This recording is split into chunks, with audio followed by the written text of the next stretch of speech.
¿Qué tal? Bienvenidos. Mi nombre es Carlos Fernando Sánchez Martínez y el día de hoy voy a impartir la clase sobre los actos de habla. Esta clase, este tema, se inscribe dentro de la disciplina de la filosofía del lenguaje, de la lingüística, de la pragmática, pero también está dentro de todas las áreas de la comunicación. Nuestro objetivo el día de hoy va a ser comprender qué es un acto de habla, qué características tiene y cuál es el papel del acto del habla dentro de la comunicación.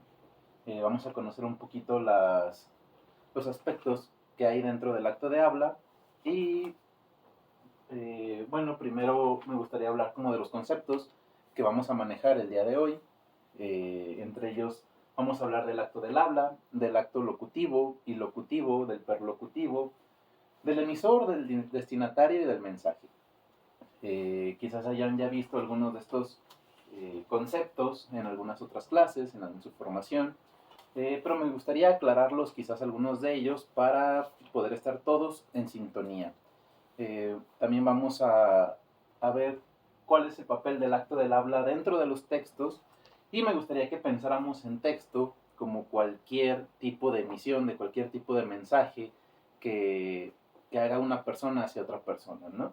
Entre esos actos pues vamos a encontrar, por ejemplo, el discurso político, el discurso periodístico, el discurso literario, pero también dentro de estos discursos pues existe el estudio de las conversaciones informales, las conversaciones casuales. Como les digo, es cualquier tipo de acto de habla, cualquier tipo de mensaje que se pueda utilizar. Quizás para estar todos ahora sí en sintonía, me gustaría que comenzáramos pensando en este esquema que probablemente muchos de ustedes ya hayan visto antes. Es el esquema de la comunicación que Robert Jacobson propuso. Entre él y muchas otras personas hicieron algún esquema parecido.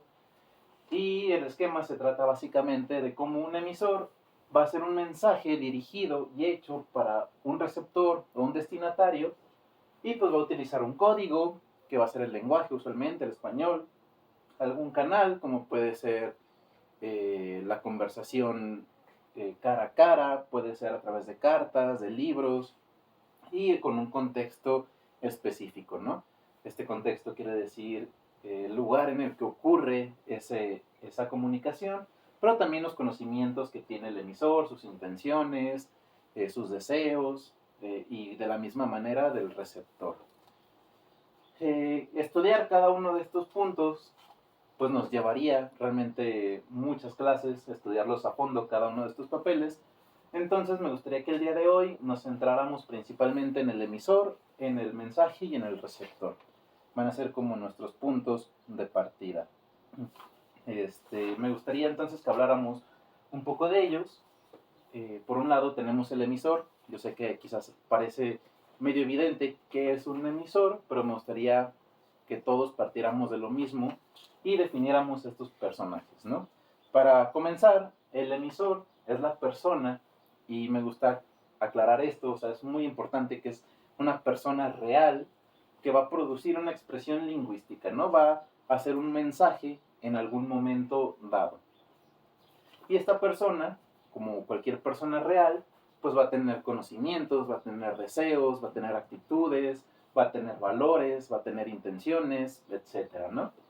Y por otro lado, tenemos al destinatario, que es la persona a la cual el emisor, la persona o las personas a las cuales el emisor les hace un mensaje. El mensaje está hecho para ese destinatario, ¿no? Y por último, tenemos el mensaje, que es la expresión lingüística que va a producir el emisor. Y va a estar hecha a través de un código, como vimos en el esquema de Jacobson, usualmente es el lenguaje, las palabras, los sonidos, y pues va a ser nuestra base para entender los actos de habla. Me gustaría como que desde ese momento hasta aquí estemos todos en sintonía. Si hay algún comentario que quieran hacer, los voy a estar leyendo, voy a estar procurando comunicarme con todos ustedes para aclarar dudas, pero me parece que hasta aquí todo está más o menos claro. Me gustaría que nos adentráramos más en qué es el mensaje y un poquito en la historia de cómo se han estudiado los mensajes, ¿no? La filosofía del lenguaje mucho tiempo estuvo tratando de analizar la comunicación a través de una sola función, que va a ser si estos enunciados y estos mensajes son verdad o mentira. Y claro que pues aparece mucho esta idea de la lógica, de la argumentación, pero es difícil tratar de encapsular a todo el mensaje, cualquier mensaje dentro de verdad o mentira, ¿no? Si yo digo, hola Pedro, ¿cómo estás? Pues cuál es la verdad, cuál es la mentira en él, en ese enunciado, pues no cabe, ¿no? La idea de verdad o de mentira en un saludo, en alguna exclamación, en decir felicidades, ¿no? ¿Cómo puede ser verdad o mentira una felicitación? Entonces, pues la filosofía del lenguaje estuvo mucho tiempo estudiando los enunciados a partir de estas ideas, hasta que en 1955 nuestro autor clave para este curso, para esta clase y para los próximos estudios que hagamos es John Austin. John Austin, a partir de unas conferencias en 1955, escribe el libro ¿Cómo hacemos cosas con palabras? Este libro va a empezar a modificar la visión que tienen los filósofos acerca del lenguaje, ¿no? Y empieza con un comentario muy interesante que Austin nos hace, que dice que cuando nos comunicamos, además de pronunciar palabras, hacemos cosas con las palabras, hacemos actos de habla.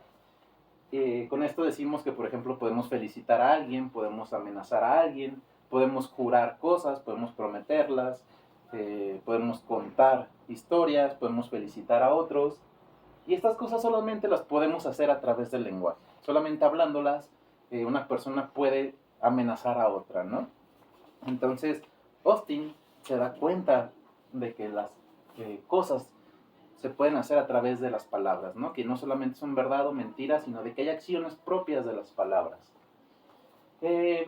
Austin va a empezar a profundizar el estudio de estos actos de habla y nos va a hablar de que hay tres grandes instancias con los actos de habla, que son el acto locutivo, el acto ilocutivo y el perlocutivo.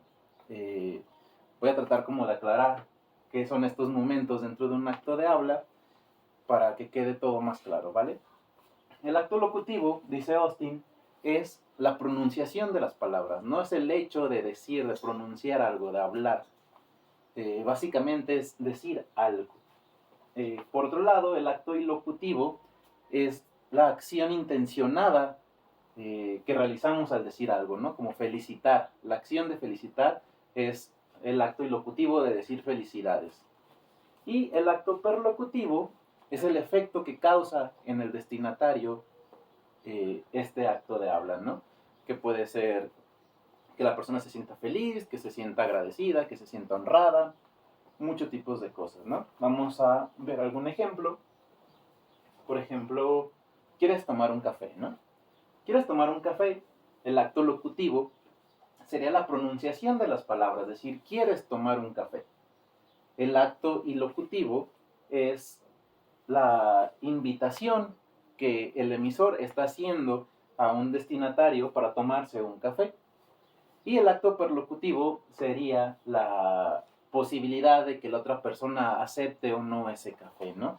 Va a causar un efecto en la persona de que se va a saber invitada y va a poder tomar una decisión sobre este acto, ¿no? Y se van a ir juntando así distintas acciones.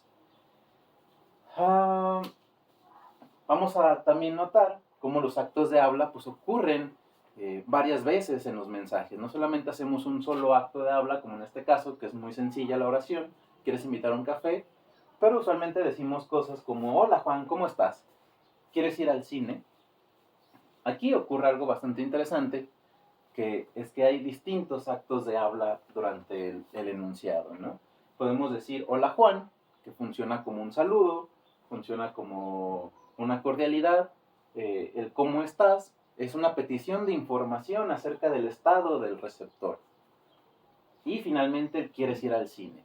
Quieres ir al cine nos habla de la invitación que el emisor está haciendo y que probablemente todos estos otros actos fueron hechos para llegar a este punto, ¿no?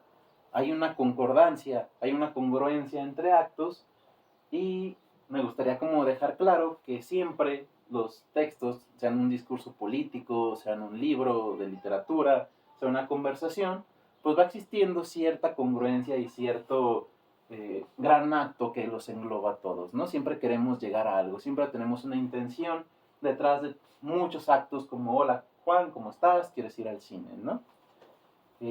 Podemos ir notando que hay una intención grande y va a ser nuestro macro acto de habla. Si hasta este momento tienen alguna duda, lo pueden poner en sus comentarios y lo vamos trabajando más. Igual la clase de hoy es una forma introductoria a acercarnos al tema. Pero, pues bueno, Austin nos propone entonces esta nueva forma de analizar textos en los que no solamente vemos la veracidad de un texto, sino los actos que se hacen con eso, ¿no? Siempre hay una gran intención detrás de distintos actos de habla. El ejercicio que propongo hoy es analizar un texto, por ejemplo pueden hacer cualquier texto, el análisis hasta el lugar que ustedes deseen, pero el ejercicio era, por ejemplo, tengo mucho trabajo que hacer y mañana es la fecha límite. Puedes irte y nos vemos mañana. Me gustaría entonces que con estos actos locutivos y hiperlocutivos, pues analicen esta oración, ¿no? Si gustan pueden pausar el video y hacer su actividad. Me gustaría leerlos y ver a qué llegamos.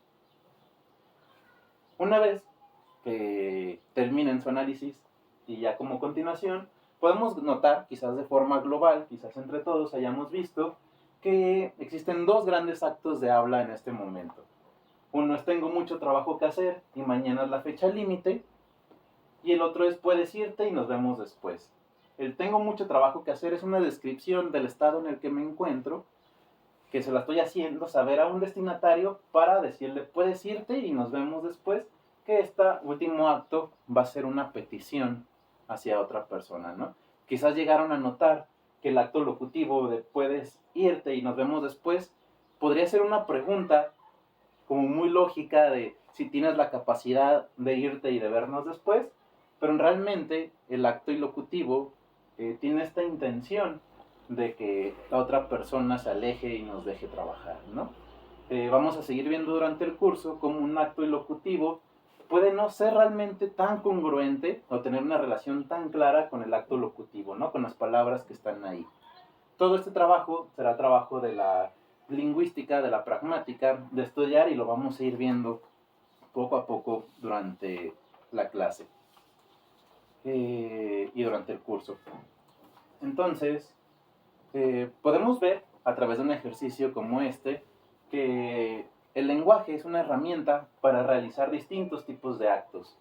Y a pesar de que haya textos muy largos, siempre hay una intención detrás de ellos, y estudiarlo a través de los actos de habla nos puede dar mucha claridad acerca de los mensajes, ¿no? Piénselo ya en un discurso político, piénselo cuando algún presidente, algún gobernador esté hablando y diga tantas cosas, ¿cuál es la intención detrás de todo esto? Pues analizarlo a través de los actos de habla puede ser muy aclarador.